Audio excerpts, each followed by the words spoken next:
Hi, I'm Richard Oler, a retired family doctor, again talking to you about Keith McMullen. As you may recall, he was falsely convicted of raping his adopted daughter. On February 1st, 2018, he will have spent 5 years in prison because of the lies told in his case. I believe Shakespeare wrote this thought in one of his plays. Oh, what a tangled web we weave, when 'tis our intention to deceive. Here is the web of lies woven by the judges and lawyers to trap and torture an innocent Keith McMullen. His adopted daughter stated she was raped, sexually penetrated 2 to 3 times per week for 18 months. This statement was immediately accepted by DHS and others who questioned and examined her. Christine Smith, a nurse practitioner, examined her and found a normal intact hymen. Smith claimed that she was as qualified as an MD to do her job. She then testified in regard to the Kellogg study that pregnancy proved sexual penetration. She also testified that she expected a normal exam in cases of multiple penetrations over a prolonged period of time. There was no pregnancy in this case.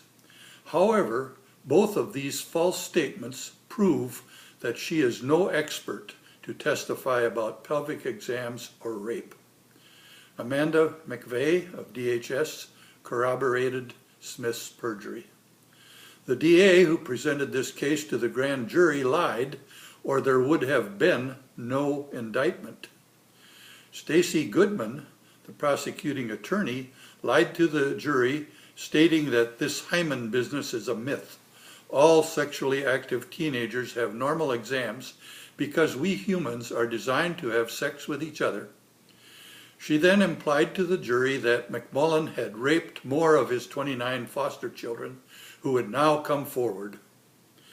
A statement that had no basis in fact, but was meant to inflame the minds and prejudice the jury against the innocent McMullen.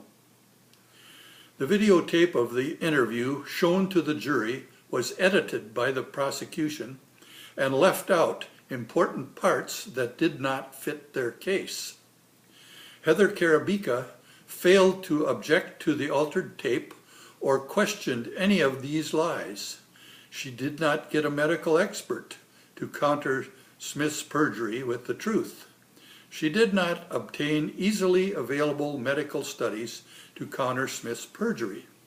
This left the jury to assume that Smith's testimony was true, or a competent attorney would have refuted it. Unfortunately, Karabika was incompetent and negligent. When Karabika was subpoenaed in preparation for McMullen's PCR appeal, instead of simply admitting she did not get an expert or medical studies, she lied and hid evidence in an attempt to cover up her negligence.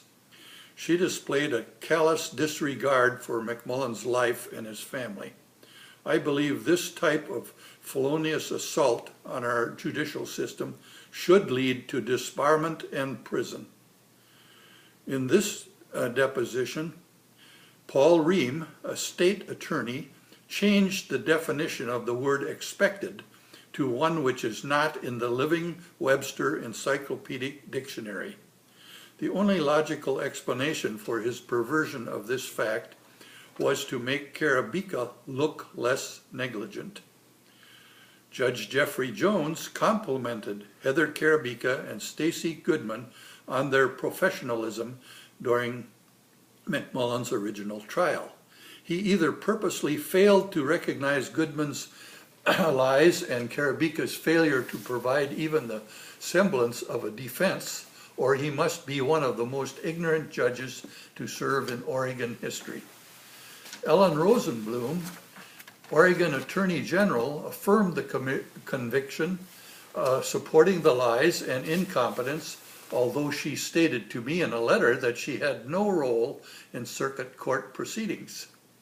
Lindsay Detweiler, an attorney who reviews and writes a report to the appeal panel of judges, stated in her report that an MD had testified as an expert in McMullen's trial. I had informed her that no MD had testified as an expert before her report was submitted. She had told me that all trials have lies, and she was not checking for lies, but was only checking that all legal processes had been handled correctly. The appeal panel of 3 judges affirmed the conviction.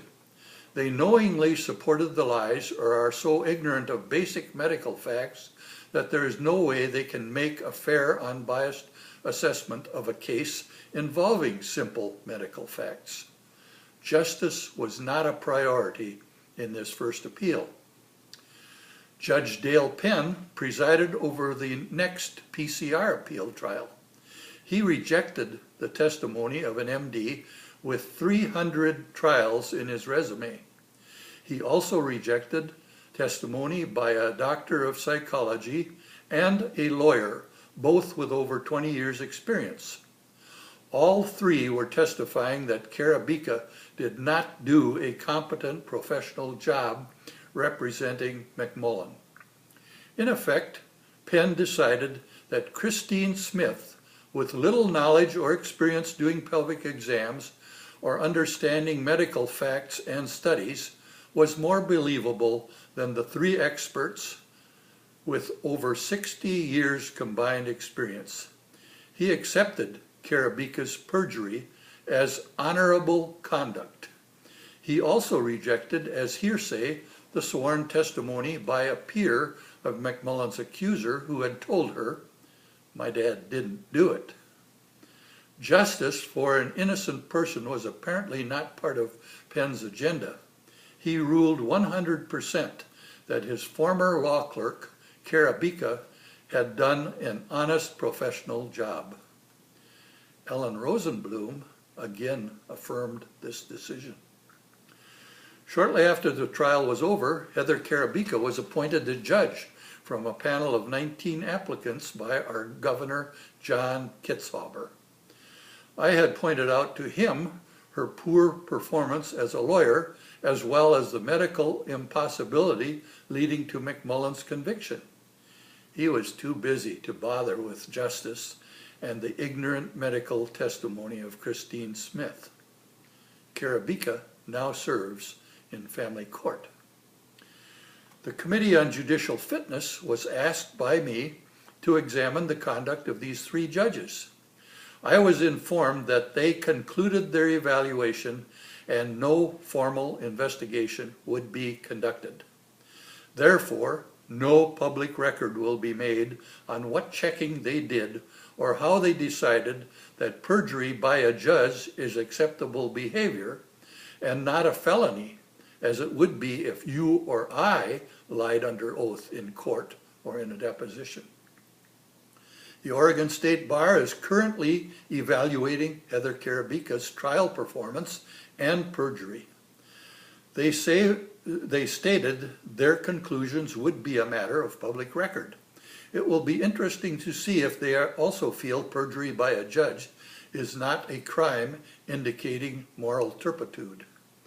I think most of us common citizens know that a defense attorney may lie to try to make their guilty client look innocent, as did Paul Ream in the Karabika deposition. I don't think anyone expects that prosecutors and judges should lie or condone lying and tampering with evidence to convict a person they know or should know is innocent. So, my friends, let's review the situation. We know beyond the shadow of a doubt that Keith McMullen is innocent. We know beyond the shadow of a doubt that attorney, now Judge Heather Karabika, lied under oath. During the appeals process, Attorney General Ellen Rosenblum twice affirmed the decisions made and thus, in essence, supported Karabika's incompetence and perjury. Judge Penn dismissed the charge that Karabika furnished inadequate counsel to McMullen. He supported her perjury as normal lawyer-judge behavior. The Committee on Judicial Fitness did not even bother to conduct a formal hearing. They said, in essence, judges can lie under oath with impunity. We expect this type of behavior from our judges.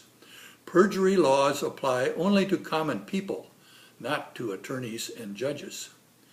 The Oregon State Bar is presently conducting a hearing on Karabeka's conduct, giving her until December 13th to file her answers to the many questions raised by her lack of providing any reasonable defense for McMullen and then lying about it in her deposition.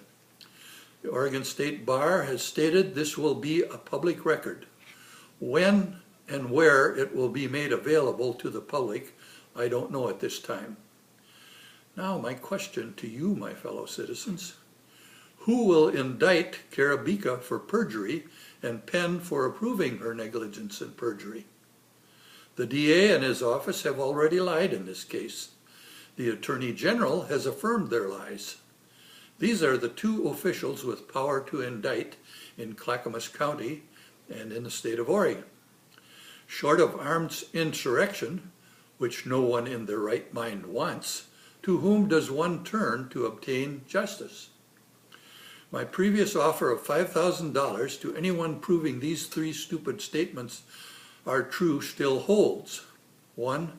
Pregnancy proves penile vaginal penetration. 3 exceptions. Artificial insemination is 1. If you are a Christian, immaculate conception is 2. Any true expert can explain the third. A petite 12 to 13-year-old girl enduring adult penile vaginal penetration 2 to 3 times per week for 18 months is expected to have a normal intact hymen if examined within 7 to 14 days of the last penetration.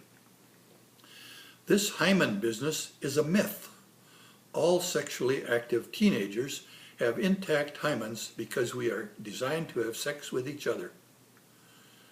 McMullen has spent 5 years in prison because these 3 stupid lies were accepted as true by the lawyers and judges named above, presented to McMullen's jury as facts, and then affirmed on appeal. Please don't believe these liars. Look at the facts. Thank you for listening. As you enjoy Christmas with your loved ones, think of the McMullen family. Then contact the news media and your elected representatives. If you do not, the McMullen family will spend another 20 years apart for a crime he did not commit. The liars will continue imprisoning innocents. You may be next. Merry Christmas. And thank you. This is Richard Oler, MD, signing off.